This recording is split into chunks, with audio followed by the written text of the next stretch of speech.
If you walk down the stairs to my basement, you're gonna see a big hole in the drywall down just past the last step. And that hole has been there now for about 3 or 4 years. And it's there mostly because I'm just really lazy and terrible at home repairs, but it's also there. I found that it serves as a reminder to me, kind of on a day-to-day basis, of something really important to me. And it's a reminder that I need to keep Jimmy safe.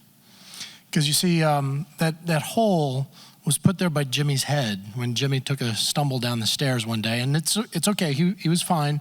Jimmy bounced right back up as he usually does, and he was okay. But Jimmy's not allowed to have any more head injuries. He's had all the head injury that he can sustain in his life. And I want to talk to you a little bit tonight about Jimmy and how the worst thing in his life was responsible for the best thing ever in my life. When Jimmy was 15 years old, he was in a boating accident. And long story short, there was a cascade of mistakes and accidents and bad decisions, but it resulted in another boat hitting Jimmy square in the back of the head. The bow of the boat hit him right in the back of the head. And it should have killed him. He was knocked unconscious. He was thrown into the boat, and he was airlifted to a nearby head trauma center. And he laid there in a coma for 8 weeks. And that's the type of event, that's the type of catastrophe that rewrites a family's history. His parents and his 2 older siblings, everything changed in their lives from that point on.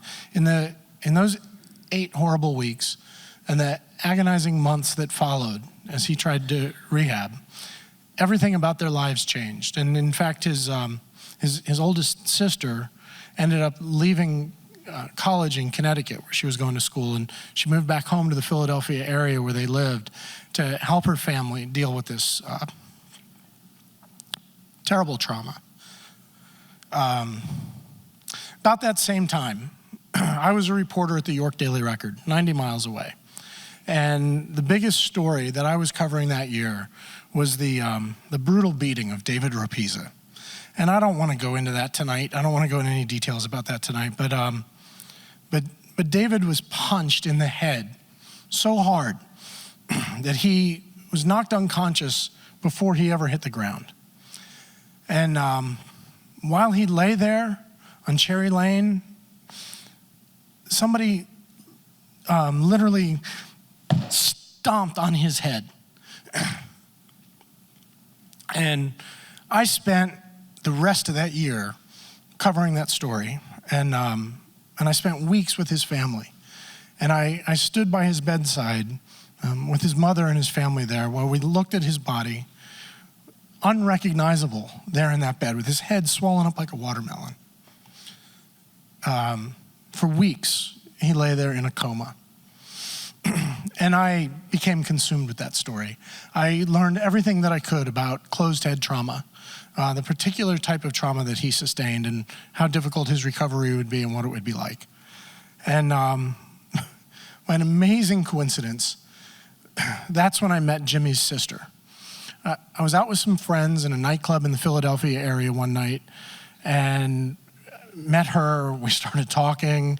We went outside to talk some more. And I got to tell you, the attraction was instant, just instant. But we had almost nothing in common. She was a jock. Her experience was totally different than mine. I was like this bookish nerd. But we both knew about head trauma. Like, we knew everything about head trauma. And it was this thing that brought us together. And we talked till 4 a.m. And that's my wife. That's the woman that I ended up marrying. That's the mother of my 2 amazing children. And Jimmy is now in his 40s, and Jimmy now lives with us. And he actually lives in our basement. And he stumbled down the basement one day and knocked his head on that wall. You see, what happened in the injury that Jimmy sustained when he was 15 years old, he had been an amazing athlete. He had actually been invited to the U.S. Olympic winter ski camp. And he was just in an amazing shape, but he was nearly blinded by this accident, and he sustained injuries that you associate with a massive stroke. Jimmy now lives with us, but Jimmy, though he has every excuse in the world to be miserable, to be sad, to be angry at the world, he's the happiest man that I know. We talk about that a lot. He is truly happy. And he, for me, is this living reminder of what's so important to me, that we need to be able to choose happiness in our lives, that we actually can choose to be happy. And so I'm not at all happy that Jimmy was in this accident. I really wish that it hadn't happened. I wish there was another way that I could have found this path toward my happiness in my life.